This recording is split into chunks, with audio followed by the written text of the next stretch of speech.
She wasn't screaming. She wasn't running. She was just a disabled 8-year-old girl sitting in her wheelchair, coloring flowers with sidewalk chalk in front of her own home. That's when the HOA Karen walked up. She didn't see a child. She saw a rule violation. Her voice was loud. Her tone was cruel. And in less than 30 seconds, a simple argument turned into a nightmare no parent should ever witness. One gun, one trigger pull. The sound echoed through the gated community as the little girl collapsed, blood soaking her shirt while her mother screamed for help. Neighbors froze. Phones dropped. Time stopped. But what no one there knew was that 5 minutes later, a black SUV would pull up, and the man stepping out of it wasn't just her father. He was a U.S. Navy SEAL, and this moment was about to change everyone's life forever. Before we dive into this unbelievable story, I want to ask you something. Where are you watching this video from right now? Which city, which state? Drop your city name in the comments below, backhand index pointing down. I always love seeing how far these stories travel, and I personally read as many comments as I can. Now, fair warning, what you're about to hear is not just emotional. It's disturbing, shocking, and painfully real. This is one of those stories that makes you question how far power, entitlement, and blind rule following can push someone. If you believe that no rule is more important than a human life, especially the life of a child, then make sure you subscribe to this channel right now. Because this channel isn't just about storytelling, it's about exposing injustice, standing up for the voiceless, and reminding people that empathy still matters. Hit that subscribe button, turn on notifications, and stay with me until the very end. Because the ending of this story delivers a twist that no one in that neighborhood saw coming. This story takes place in what looked like a perfect American gated community, manicured lawns, quiet streets, and a homeowners association that claimed to keep order and safety. But behind those clean sidewalks and smiling signs was something darker, a culture of control, intimidation, and unchecked authority. And on one ordinary afternoon, that darkness collided with an innocent family and a disabled child in the most tragic way possible. So take a deep breath, because from this moment on, every second of the story only gets heavier. Let's begin. Silver Pines Estates looked like the kind of place real estate agents love to advertise. Perfect lawns, white fences, American flags hanging neatly from porches. Not a crack in the pavement, not a leaf out of place. It was a gated community on the outskirts of Phoenix, Arizona, the kind where silence was treated like luxury and order was more important than kindness. People moved there believing rules would protect them. What they didn't realize was that those same rules had slowly turned into weapons. At the center of Silver Pines was the HOA, the Homeowners Association, run by a small group of residents who believed authority was something to be enforced, not questioned. And no one believed that more than Karen Whitmore. Karen had lived in Silver Pines for 12 years. She had never been elected president of the HOA, but that never stopped her from acting like she owned the place. She carried a clipboard everywhere, documented violations, and treated neighbors like suspects. Grass too long? Warning. Trash can visible? Fine. Kids playing too loudly? Complaint. People whispered about her. Some avoided her. Others feared her. But Karen didn't care. Rules were rules. And to her, rules mattered more than people. On the Carter family's driveway, 8-year-old Lily Carter sat quietly in her wheelchair, holding a piece of pink chalk in her hand. Lily had soft brown hair, tied back in a loose ponytail, and eyes that always seemed to search for reassurance. 2 years earlier, her life had changed forever when a drunk driver slammed into her family's car at an intersection. Her mother survived. Her father survived. Lily didn't walk again. Doctors said she was lucky to be alive.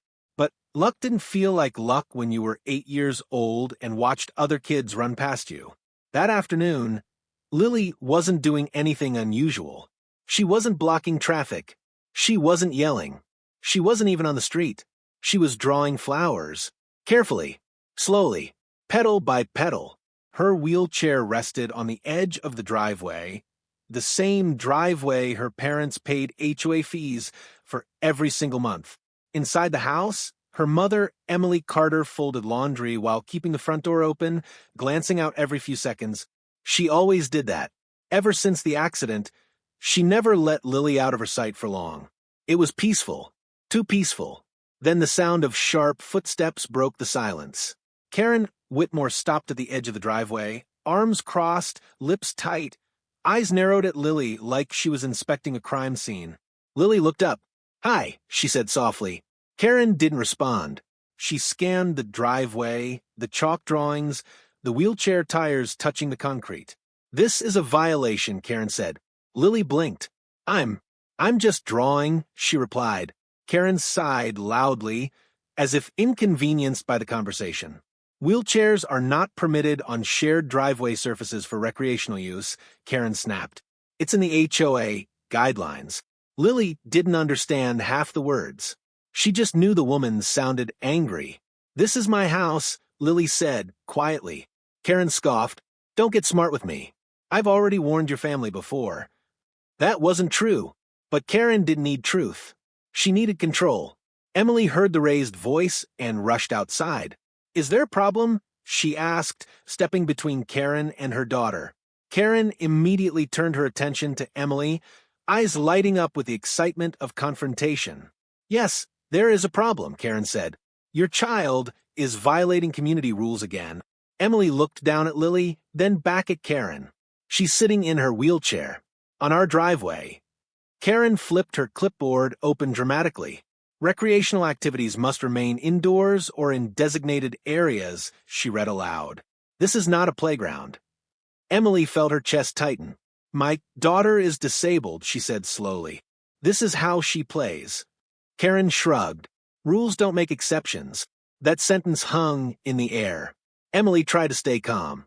She had heard stories about Karen. Everyone had. Arguing with her only made things worse.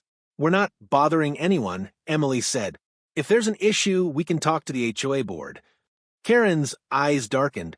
"I am the HOA," she said. Then she lowered her voice. "And I'm tired of your family thinking they're special." Emily froze. "What does that mean?" she asked. Karen took a step closer. "It means this neighborhood has standards. And people like you bring property values down." Lily gripped her chalk tighter, sensing the tension. "Mom," she whispered. Emily turned toward her daughter, instinctively. And that's when Karen did something no one expected. She reached into her purse. Emily's heart dropped. "What are you doing?" Emily asked, panic creeping into her voice. Karen's hand wrapped around something heavy. "I feel threatened," Karen said flatly, "by a child in a wheelchair." "No," Emily said, stepping forward. "Put that away." Karen pulled out the gun. Neighbors' doors cracked open. Someone gasped. Someone else shouted to stop. But it was too late. Karen's finger tightened on the trigger. And in the middle of the most perfect neighborhood in Arizona, on a quiet Saturday afternoon, everything was about to shatter. The world seemed to stop. Emily's heart pounded in her chest as she saw the cold steel of the gun in Karen's hand. She wanted to scream, to run, to grab Lily, but her body froze, a mix of fear, disbelief, and rage binding her in place. Lily's small hands clutched the edges of her wheelchair. Her eyes, wide with confusion and terror, locked onto the glint of metal pointed straight at her. "Mom," she whispered. "Stay calm, baby," Emily said, though every word felt like a lie. Her voice trembled, but she forced herself to speak, trying to reason with the woman standing mere feet away. "You don't have to do this," Emily pleaded. "Put down. We can talk about this. Please." Karen's eyes narrowed. Her lips pressed into a thin line. She wasn't just angry. She was consumed by a warped sense of authority. "I'm not here to talk," she said, her voice eerily calm. "I'm here to enforce the rules." And then, in a moment that would forever haunt Emily's memory, Karen pulled the trigger. The loud crack of the gunshot ripped through the quiet neighborhood like a thunderclap. Neighbors screamed, dogs barked, running in every direction. A mail carrier froze halfway down the street, dropping a stack of letters to the pavement. Emily ran forward instinctively, arms outstretched. But Lily had already collapsed backward in her wheelchair, blood spreading across her pink shirt. Time slowed. For a few heart-stopping seconds, nothing else existed. Only the sound of Emily's scream, the distant sirens that hadn't arrived yet, and the sight of her child unmoving, bleeding on the concrete. "Lily! Lily, stay with me!" Emily shouted, shaking her daughter gently, tears streaming down her face.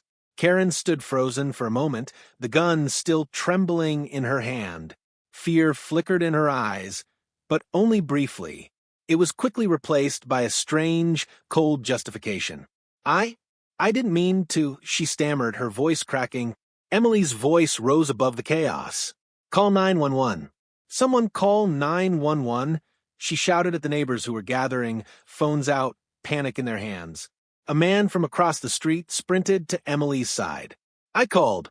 They're on the way," he said, trying to reassure her while keeping an eye on Karen. But Emily wasn't listening. All she could focus on was her daughter, her tiny, fragile daughter, bleeding on the driveway where she had spent countless hours dreaming, coloring, and imagining a world without limits.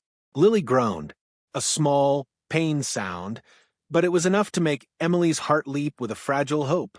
"She's alive," Emily whispered, gripping her daughter's small hand tightly. "She's alive, baby. You hear me? You're going to be okay." Karen, meanwhile, seemed to be shaking, the reality of what she had done sinking in too late. I felt threatened," she said again, almost mechanically, but there was no threat in front of her. Only a child in a wheelchair and a mother whose eyes burned with anger and disbelief. The neighbors had now surrounded her, phones recording everything. Someone shouted at Karen to drop the weapon, but her panic made her hesitate. Emily, still kneeling beside Lily, looked up and screamed again, a raw, guttural sound of desperation. "Please, someone stop her." And then the first wail of sirens echoed down the street. The ambulance was minutes away, yet it felt like hours to Emily. Her husband, Jack Carter, was not home yet. He had been at a Navy training facility for an extended weekend, preparing for overseas deployment. He hadn't seen this coming. Nothing could have prepared him for this nightmare. But he was close, closer than anyone realized. The camera phones around Karen had already started recording her every trembling movement. She raised the gun again, almost instinctively, as if she thought she could justify the act, but the crowd's shouts forced her to step back. Emily, cradling Lily, felt a mixture of helplessness and fury boiling inside her. This wasn't just a tragic accident. This was malicious, deliberate, and fueled by a warped sense of entitlement. Then came the ambulance. Paramedics jumped out, stretching their equipment, shouting orders, and rushing toward Lily. Emily clung to her daughter until a paramedic gently but firmly took her from her arms. "Stay with her, Mom," he said. "We've got this." Emily had no choice but to step back.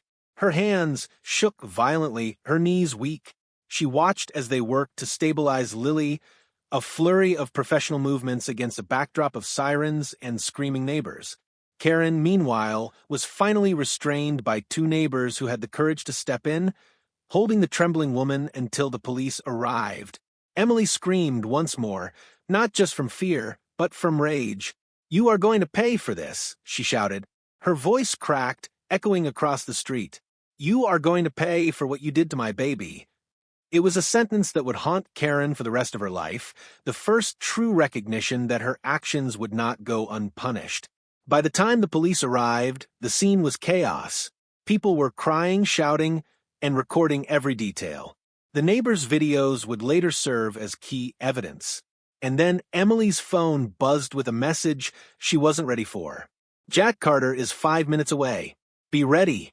Emily froze, her hands still trembling. She didn't understand. How could he possibly get there in time? What could he do? She would find out soon enough. Because in a matter of minutes, a man trained to face combat zones, trained to deal with threats far more dangerous than Karen, would arrive, and the events that had just unfolded would trigger a response no one in Silver Pines Estates would ever forget. Meanwhile, the neighborhood stood silent, except for Lily's fragile groans and the wail of the ambulance sirens. No one realized it yet, but this was only the beginning. The quiet, perfect neighborhood had just erupted into a nightmare. And the moment that nightmare collided with a Navy SEAL's return would change everything forever. The streets of Silver Pines Estates were still chaotic. Neighbors had gathered in small clusters, whispering frantically, recording videos on their phones, their faces a mix of fear and disbelief. The sight of a little girl bleeding on the driveway and a gun-wielding HOA member being restrained by neighbors had left everyone shaken to their core. Emily crouched near the driveway, trembling, tears streaking down her face. Lily was being loaded into the ambulance, paramedics working frantically to stabilize her. And yet, despite the swirling chaos, Emily's phone vibrated in her hand. A single message. On my way. 5 minutes. Be ready. It was from Jack Carter, Lily's father. Jack had been on a Navy assignment in a remote training facility several hours away. By some miracle, he had returned to the city a day earlier than expected. But even with that, the timing was uncanny. He was only minutes away from a scene that had the potential to spiral completely out of control. Emily's breath caught in her throat. She barely had a moment to process the thought before a deep, rumbling sound echoed down the quiet street, the low growl of an SUV engine. A black, armored-looking SUV rolled smoothly past the neighborhood sign. The tinted windows reflected the sun, making it impossible to see who was inside. But anyone who knew Jack would recognize his vehicle anywhere. He had trained for moments like this. Jack stepped out of the SUV with the calm, deliberate precision of someone who had survived some of the deadliest situations on the planet. Navy SEAL training was brutal, designed to turn ordinary men into elite warriors capable of facing unimaginable threats. But Jack had also been trained to control his instincts, to assess before acting. And in that moment, the first thing he noticed was his daughter. The paramedics were moving her into the ambulance. Emily's hands were shaking uncontrollably. Jack's eyes narrowed. Every second mattered. "Where's she shot?" he asked, voice steady but low, scanning the scene. "She's alive, but bleeding," Emily managed to say, her voice barely a whisper. "Karen Whitmore shot her. She's restrained now, but she has a gun." Jack's lips pressed into a thin line. His hands clenched slightly at his sides. He didn't panic. Panic was a luxury. Calm focus was his weapon. Jack moved closer, his presence immediately drawing attention. Neighbors whispered, stepping back instinctively. His aura alone commanded authority. Karen's eyes widened the instant she saw him.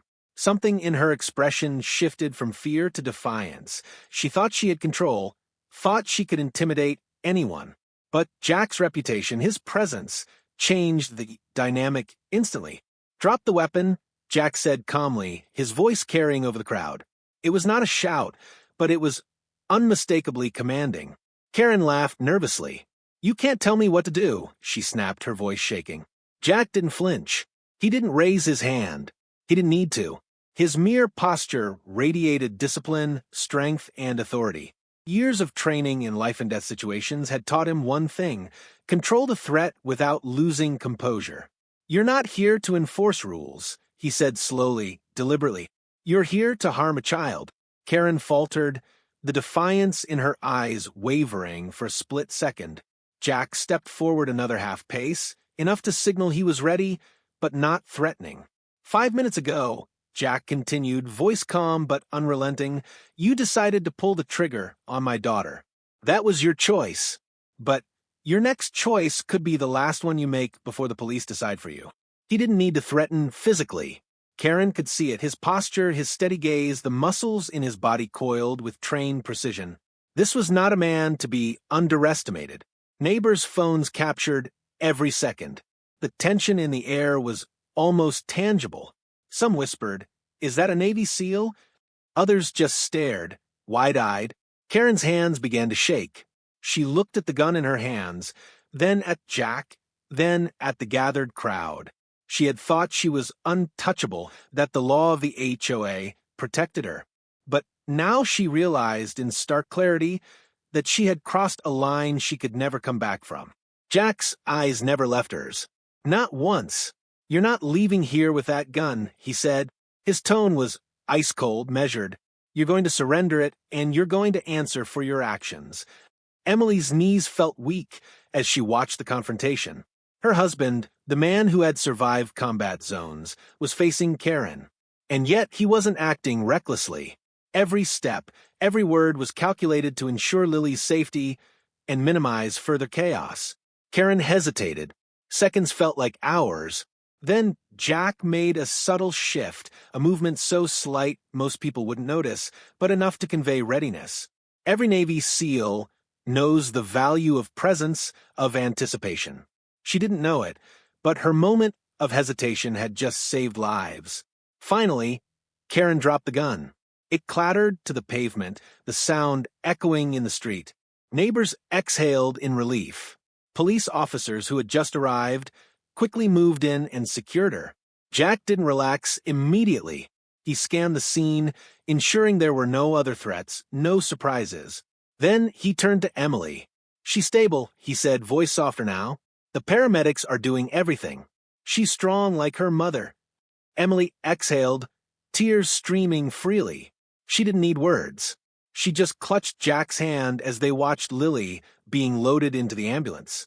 For the first time that day, there was a sense of control, not because the danger had vanished entirely, but because the threat had been neutralized. Jack's presence had changed everything. The power dynamics shifted instantly.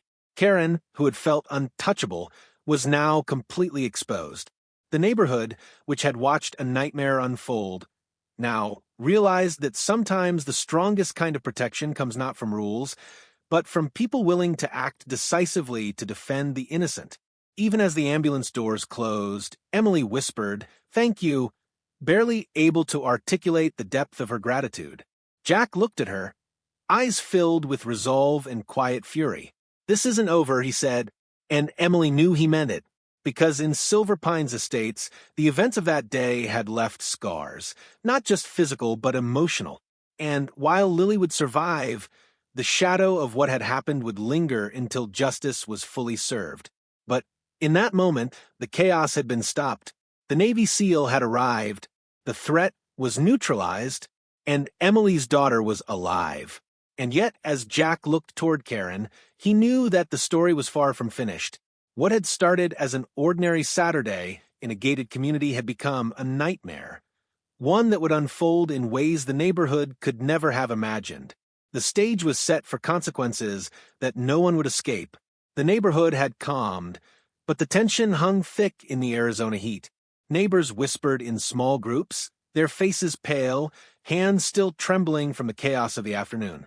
The black SUV that had carried Jack Carter, Navy SEAL, was parked at the edge of the street, its engine idle but ready to move at a moment's notice. Inside, Jack's mind was already moving ahead. In combat, you learn that chaos is temporary, but consequences are long-lasting. Every action has a reaction. Every threat requires resolution. Today, the threat wasn't an armed enemy soldier in a foreign land. It was Karen Whitmore, a woman armed with authority and a gun, who had nearly taken his daughter's life. Jack stepped out of the SUV and walked toward the small cluster of officers and neighbors, his boots firm on the sun-baked pavement. His presence alone commanded order. He didn't shout. He didn't gesture wildly. He simply moved with purpose, the kind of calm, calculated authority that only comes from years of survival training in the world's most dangerous environments. Karen, still restrained by two officers, froze as Jack approached. She had been trembling moments ago, but now she attempted to maintain the illusion of defiance. "You don't understand," she said, her voice shaky. "I was just enforcing rules. I felt threatened." Jack's gaze didn't waver. Every muscle in his body projected a singular focus. "You didn't just threaten," he said calmly. "You acted. You pulled a trigger on a child. That's not about rules. That's about violence. And it will have consequences." The words didn't just carry authority. They carried truth. The kind of truth that leaves no room for justification. Karen's defiance faltered. She glanced around at the neighbors, realizing that the spectators had shifted their fear to judgment. Phones in trembling hands recorded every word Jack spoke. Every pause, every deliberate step was captured, evidence that would follow Karen for the rest of her life. Emily, kneeling near the ambulance where Lily had been loaded, watched Jack approach. Tears streaked her face, but her body finally began to relax. This was the man who had trained to face life-and-death scenarios in combat zones. This was the man whose calm focus had neutralized a threat that none of them could have handled alone. Jack turned back to Karen. "You thought your authority made you untouchable," he said. "You thought that because you were part of the HOA, the rules protected you. They do not. You are accountable for your actions, and accountability starts here." Karen's lips trembled. The first signs of real fear appeared in her eyes. She had gone from confident enforcer to criminal in a matter of moments. Her plan to intimidate, to enforce rules without regard for human life, had collapsed under the weight of reality. Jack stepped closer. His tone didn't rise, but it carried the weight of finality. "No one is above the law. Not in this neighborhood. Not in this country. And certainly not in front of a child whose life you tried to take." He paused, letting the words sink in. The crowd was silent. Even the officers seemed to respect the authority he projected. The presence of someone trained to make split-second life-or-death decisions brought a clarity that no procedural authority could match. "You will face justice," Jack continued, "and it will be swift. But know this, the real punishment is knowing you cause pain to an innocent child. That is a weight you will carry forever." Karen's hands shook. For the first time, she realized that no rulebook, no self-righteous justification could shield her from the consequences of her own actions. As officers led her away, Jack's attention shifted back to Emily and Lily. He didn't speak immediately, allowing the paramedics to complete their work without interruption. But as Emily looked up at him, desperate for reassurance, he finally knelt beside her. "She's strong," Jack said softly but firmly. "Stronger than you realize. And she's going to get through this. But we won't stop until the people responsible face justice." Emily nodded, gripping his hand tightly. In that moment, she felt the calm authority that had neutralized a near-fatal threat settle over her like a shield. She knew that Jack wasn't just talking about Karen. He was talking about the system that allowed her to exist in a position of unchecked power. News crews arrived soon after. Cameras rolled, capturing Jack's presence, Karen's arrest, and the aftermath of the shooting. The footage would later circulate across social media, sparking outrage and widespread support for the Carter family. But Jack didn't pay attention to the cameras. His focus was on the family in front of him and the assurance that Lily would survive. As paramedics rolled the ambulance away, Jack walked with Emily and Lily to the SUV. He opened the rear door and gently lifted Lily inside, speaking softly to her. "You're safe now," he whispered. "We've got you." Emily watched, her chest heaving. For the first time since the shooting, she allowed herself to feel hope. Hope that Lily would recover. Hope that the nightmare was ending. Jack knew, however, that hope alone wasn't enough. Karen's actions had to be addressed legally, and the neighborhood needed to understand that rules cannot justify harm. He would testify. He would provide evidence. And he would ensure that justice was served, not with vengeance, but with the clarity and precision that had defined his life as a Navy SEAL. Back at the hospital, Jack remained by Lily's side. He didn't sleep, didn't eat, and didn't leave her room until she was stabilized. Every monitor, every beep, every movement of the medical staff was scrutinized. Years of training in vigilance had prepared him for moments like this. He was ready for anything. Not as a warrior on a battlefield, but as a father defending his child. Meanwhile, the neighborhood was buzzing. News outlets called, neighbors whispered, and the HOA board scrambled. Karen's colleagues distanced themselves, her reputation shattered. The videos of the confrontation with Jack went viral almost immediately. People saw, with their own eyes, a man who had neutralized a threat not with aggression, but with authority and focus. In the days that followed, legal proceedings began. Karen was formally charged with attempted murder, assault with a deadly weapon, and reckless endangerment. Jack worked with law enforcement, providing his testimony, clarifying the timeline, and ensuring that the evidence, both video and eyewitness accounts, was preserved. Through it all, he maintained his calm. He knew that justice, like combat, required patience, strategy, and precision. Emotional outbursts could cloud judgment, but clarity, resolve, and preparation ensured that the outcome favored the innocent. Emily watched him and felt a deep sense of gratitude. Jack had not only neutralized a deadly threat in the moment, but he had also ensured that Karen would face the consequences in a way that the law could not ignore. He had turned what could have been a tragedy into a catalyst for justice, teaching a neighborhood a lesson that rules mean nothing without humanity. By the time Lily began to recover, the message was clear. The Carter family was protected, not just by luck, but by courage, skill, and unwavering commitment to doing what was right. And Karen Whitmore, who had once believed herself untouchable, would never forget the Navy SEAL who had stood between her and the life she had almost taken. This was a father's justice, precise, unyielding, and unwavering in the face of cruelty, and it would echo far beyond the streets of Silver Pines Estates. The courtroom was packed. Cameras from local news outlets lined the walls, their lenses trained on the center of the room. Residents of Silver Pines Estates had come in waves, some curious, some outraged, some seeking closure. But no one was as tense as the Carter family. Emily sat beside Jack, holding his hand tightly. Lily, now recovering in a wheelchair adapted for hospital use, was at her father's side, her eyes wide but calm.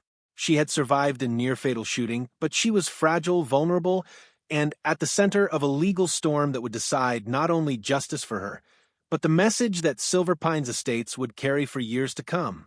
At the front, Karen Whitmore was escorted by officers. Her once strong posture had crumbled. The confidence and authority she had wielded in her HOA role were replaced with uncertainty and fear. The weight of what she had done, firing a gun at a child, pressed down on her like a physical force. The judge called the court to order. The trial began. The prosecution didn't waste time. They laid out the events of that fateful afternoon with precision. Every piece of evidence was presented in chronological order. The video recordings from neighbors, the 911 call transcripts, and the statements from officers who had restrained Karen moments after the shooting. Ladies and gentlemen of the jury, the prosecutor began, voice calm but firm. What you are about to hear is not fiction. This is real. A young child, sitting quietly in her wheelchair, was shot, deliberately, by a woman abusing her authority. The law does not protect those who choose violence over compassion. The videos played. Neighbors' footage showed the tense confrontation on the driveway. Karen's aggressive approach, the gun being drawn, the single gunshot, every detail was laid bare. The jurors watched, some recoiling, some whispering to each other, all visibly shaken by the scene unfolding on screen. Emily had to hold herself back from crying. She gripped Jack's hand, feeling the strength in his fingers as he silently supported her. Lily's hand trembled slightly as she watched the screen, but she understood, even at 8 years old, that the adults in the room were finally taking her seriously. When it was Jack's turn to testify, the courtroom held its collective breath. He didn't shout. He didn't act dramatically. He recounted the events with measured clarity, his Navy SEAL training evident in every word. I arrived 5 minutes after the shooting, Jack said, his voice steady, resonant. My daughter was in danger. The woman responsible was armed. I assessed the situation, neutralized the immediate threat, and ensured my daughter's safety. Every action I took was to protect the child in front of me. This was not about enforcing rules. This was about preventing a tragedy from becoming a catastrophe. The jury listened intently. Jack's calm, precise testimony left no room for ambiguity. He wasn't just recounting events. He was showing the jury the difference between courage and recklessness, authority and abuse, life and potential death. Karen's defense attorney attempted to paint her actions as misguided or fear-driven. They argued that she had been enforcing HOA rules and had felt threatened. But the evidence, overwhelming, visual, and corroborated by multiple witnesses, left little room for doubt. You felt threatened by a child? Jack asked during cross-examination, his tone calm but piercing. A child in a wheelchair? Is that what you claim justifies firing a gun at her? Karen's eyes darted down. She fumbled for words. I didn't mean... Jack's gaze never wavered. Intent is irrelevant when the result is nearly fatal. The law holds you accountable for your actions. A mistake, in this case, could have ended a life. And the law does not excuse mistakes that endanger children. The courtroom went silent. Even the defense attorneys had no response. The jury was clearly absorbing every word, every fact, every emotional beat of the case. The testimony of neighbors followed, each account reinforcing the narrative. People recalled the screams, the sight of Lily on the driveway, Karen's irrational insistence on enforcing rules, and Jack's calm intervention. Each statement added weight to the prosecution's case. Medical testimony confirmed the severity of Lily's injuries. The bullet had missed vital organs by mere inches, a detail that underscored the gravity of Karen's reckless behavior. The jury could see that this was not an accident. This was a deliberate action with potentially lethal consequences. Finally, the prosecution delivered their closing argument. This is not about property rules, the prosecutor said, voice firm and unwavering. This is about life. This is about a child who had done nothing wrong, harmed by someone abusing authority. Justice for Lily is non-negotiable. Let this trial remind everyone no one is above the law. Karen's defense made a brief attempt to argue extenuating circumstances, but it was weak. The evidence, witness statements, and Jack's clear testimony made any claim of fear or misguided intent irrelevant. The jury deliberated for hours, but there was no suspense in the verdict. The overwhelming evidence left little room for doubt. When the foreman returned, the courtroom held its collective breath. On all counts, the foreman announced, the defendant is guilty. Relief, barely contained, swept through the room. Emily collapsed into Jack's arms, tears of joy mingling with lingering terror. Lily, exhausted but aware, smiled faintly, understanding that justice had been served. Karen Whitmore was led away. Her life irrevocably changed. She would face legal consequences, but more importantly, she would have to confront the reality of what she had done, shooting a child, and underestimating the strength of those willing to protect the innocent. The trial did more than just convict Karen. It sent a powerful message to the community, the HOA, and anyone who believed that authority could justify harm. Rules are meaningless when compassion is absent. Humanity cannot be replaced by regulations or unchecked power. As the Carters left the courthouse, they were greeted by neighbors who had supported them, journalists who had covered the story, and a sense of closure that, while imperfect, was deeply deserved. Jack held Lily close, whispering softly, "You're safe now. Always safe." Emily, exhausted but grateful, looked at the people around her and realized the true victory.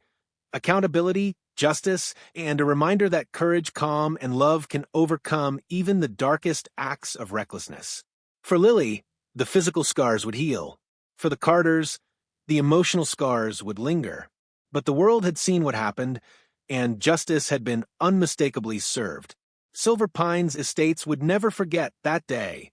The day a Navy SEAL father stood between a child and harm and ensured that no rule, no authority, and no fear could ever justify taking an innocent life. Months had passed since that horrifying Saturday in Silver Pines Estates.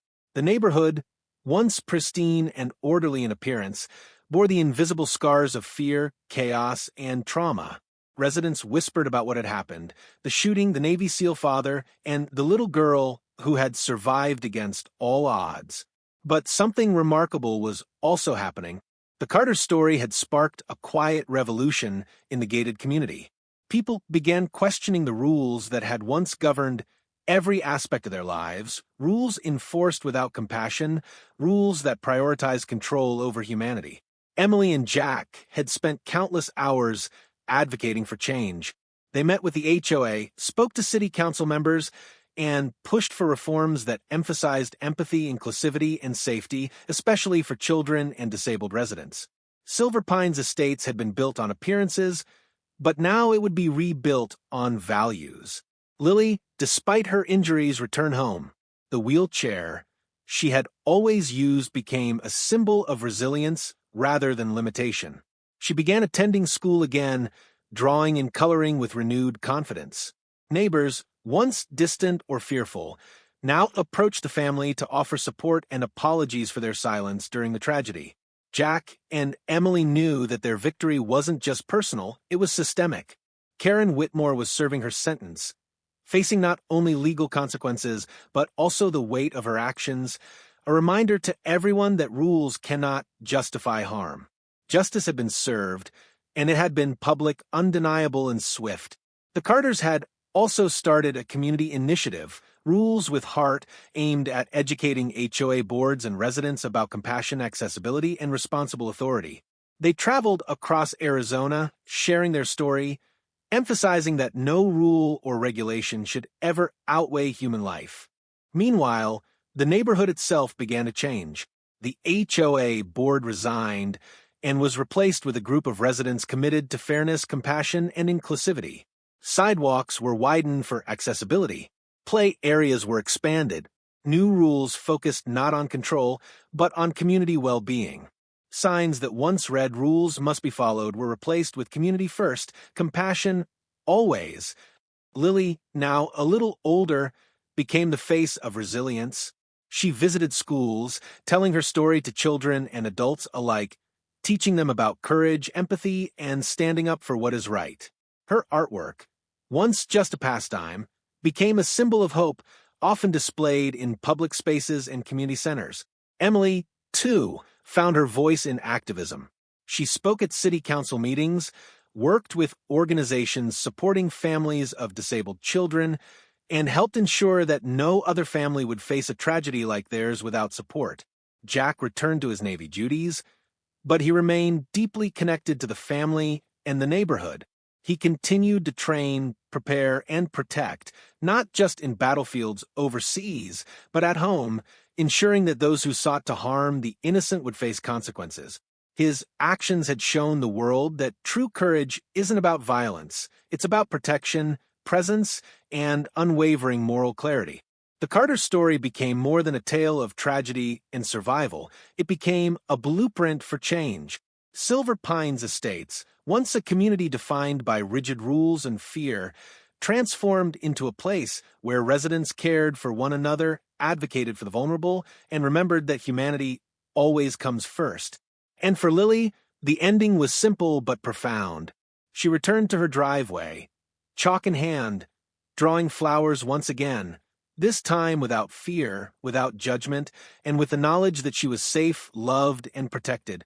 The neighbors watched quietly, smiling, realizing that a single act of courage, a single stand for justice, could change an entire community.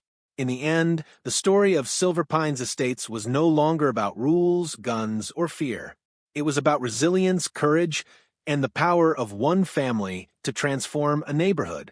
The Carters had survived the unimaginable, turned tragedy into change, and taught a lesson that no HOA regulation could ever define. Compassion and justice are stronger than authority and fear. The black SUV still sat parked outside, sometimes a quiet reminder of the day the Navy SEAL father arrived, a symbol that protection, love, and vigilance will always stand between the innocent and harm.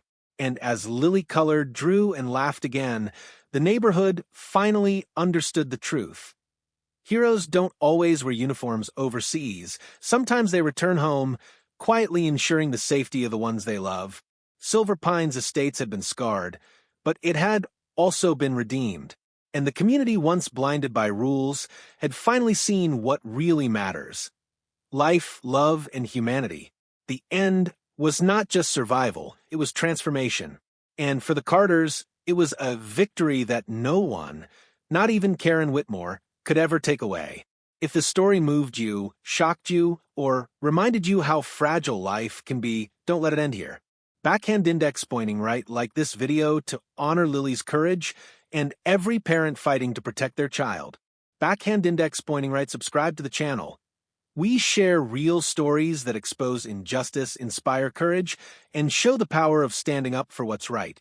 Backhand index pointing right, comment your city below backhand index pointing down, and let us know you stand for justice and compassion over rules and fear. Every view, like, and comment helps spread awareness. Because stories like Lily's aren't just for us, they're for everyone who believes that humanity should always come first. And remember, courage isn't just on battlefields.